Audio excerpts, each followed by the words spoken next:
የድሮ ማማሰያ ነው በእናታችሁ አያስጠላም? የምር በጣም ነበር የሚያስጠላኝ እና ዛሬ ነገ ቀይራለሁ እያልኩኝ ጊዜ ፈጀብኝ። እውነት ለመናገር በጣም ቢዚ ስለነበርኩኝ እግዚአብሔር ይስጣት ሀሁ ኢትዮጵያ ስታስተዋውቃየሁኝ ቲክቶክ ላይ ማለት ነው። ያ ጋራት እኔ የማገኘውኝ ማለት ነው።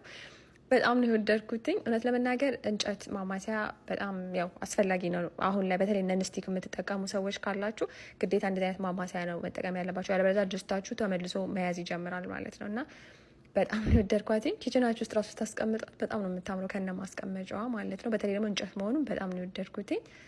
ያ እኔ እንጃ ተመችቶኛል። እናንተስ ምን ይመስላችኋል ጋይስ? ሀሳባችሁን ሼር አድርጉኝ። ሜቢ ሊኖራችኋል ብዙዎቻችሁ ቤታችሁ ውስጥ አይ ዶንት ኖ። እኔ የመጀመሪያ ነው። በጣም ነው ግን የወደድኩትኝ። በዛ ላይ ደግሞ ኪችናችሁን የሆነ ያሳምረዋላ። የሆነ ባለሙያ ያስመስላችኋል ባትሆኑ ራሱ ማለት ነው። እንደኔ አይነቱ ያ አላበት። ኦርደር ማድረግ ከፈለጋችሁ ሊንኩን ከስራ አስቀምጥላችኋለሁ። አታምርም? እኔስ ኦልሬዲ ፍቅር ያዘኝ። የምር ወጥ ስሪ እያለኝ ነው እና ዲስ ኢዝ ሶ ኪዩት። ኤኒዌይ ባይ ጋይስ፣ ደህና ደሩ።